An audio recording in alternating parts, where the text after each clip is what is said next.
తెలంగాణలో గత ఎన్నికల్లో కామారెడ్డి నియోజకవర్గం గురించే తీవ్రమైన చర్చ జరిగింది. బీఆర్ఎస్ నుంచి మాజీ ముఖ్యమంత్రి కేసీఆర్, కాంగ్రెస్ నుంచి ప్రస్తుత ముఖ్యమంత్రి రేవంత్ రెడ్డి కామారెడ్డి బరిలో నిలిచారు. వారి మీద బీజేపీ నుంచి కాటిపల్లి వెంకటరమణారెడ్డి పోటీ చేశారు.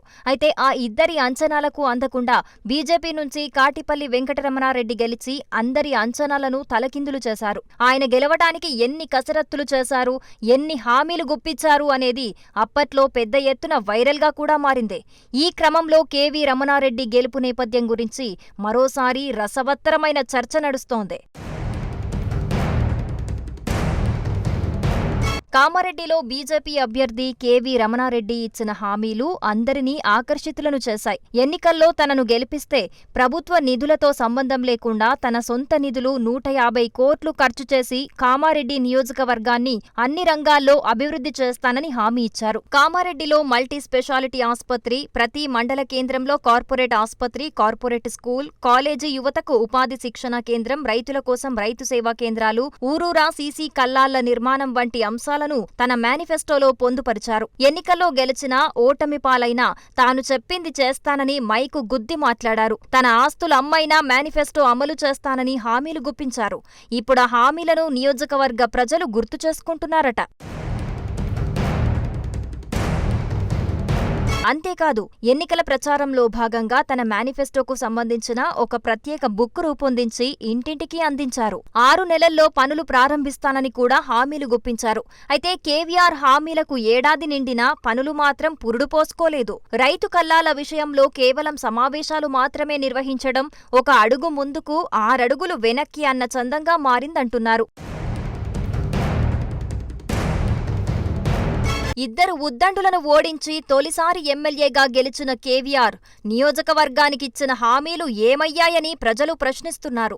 అసెంబ్లీ ఎన్నికల ముందు స్పీడ్ మీదున్న రమణారెడ్డి ప్రస్తుతం సైలెంట్గా మారటం దేనికి సంకేతమంటున్నారు. గెలిచిన మొదట్లో దూకుడుగా ఉన్న ఎమ్మెల్యే నెలలు గడిచే కొద్దీ సైలెంట్ అయ్యారనే గుసగుసలు వినిపిస్తున్నాయి. అభివృద్ధి పనులు జరగకపోవటం, ఎమ్మెల్యే మౌనం పాటించటం ఏమిటని కామారెడ్డి నియోజకవర్గ ప్రజలు ప్రశ్నిస్తున్నారు.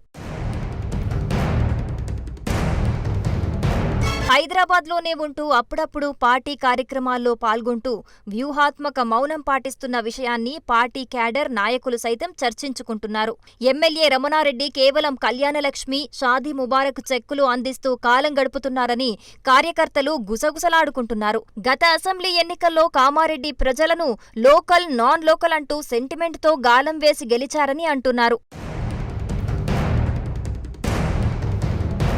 ఇలా కేసీఆర్, రేవంత్ రెడ్డి వారెవరూ లోకల్ కాదని చేసిన ప్రచారంలో బీజేపీ నేత సక్సెస్ అయ్యారు. అయితే అధికారంలోకి కాంగ్రెస్ రావటం వల్ల, రేవంత్ ఓటమి వల్ల నియోజకవర్గ అభివృద్ధికి నిధులు కోల్పోయామనే చర్చ జరుగుతోంది. కొడంగల్లో గెలిచిన రేవంత్ రెడ్డి వేల కోట్లతో అభివృద్ధి పనులను ప్రారంభించారు. కామారెడ్డిలో రేవంత్ గెలిచుంటే అక్కడ కూడా వేల కోట్ల నిధులు వచ్చేవనే టాక్ బలంగా నడుస్తోంది. ఒకవేళ కేసీఆర్ గెలుచుంటే గజ్వేల్లో ఎమ్మెల్యేగా ఉన్నట్లయితే ఉప ఎన్నికలు వచ్చేవని, దాంతో అయినా అభివృద్ధికి భారీగా నిధులు వచ్చేవనే చర్చ నడుస్తోంది. ప్రస్తుతం కామారెడ్డి నియోజకవర్గం పరిస్థితి రెంటికి చెడ్డ రేవడి అన్న చందంగా మారిందనే గుసగుసలు వినిపిస్తున్నాయి. ఇటీవలే కామారెడ్డి వర్తక వ్యాపార వర్గాలు, పట్టణ ప్రజలతో ఎమ్మెల్యే కేవీఆర్ సమావేశం ఏర్పాటు చేయగా రోడ్డు వెడల్పుకు సహకరించాలని చేసిన విజ్ఞప్తి విషయంలో సున్నితంగా బహిరంగంగా ప్రజలు తిరస్కరించారు.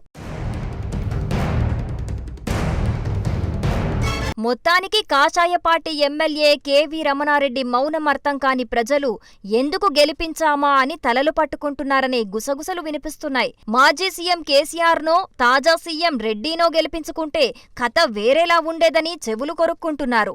తాను ఇచ్చిన 150 కోట్ల సొంత మేనిఫెస్టో హామీలు ఎప్పటికి నెరవేరుస్తారో వేచి చూడాలంటున్నారు.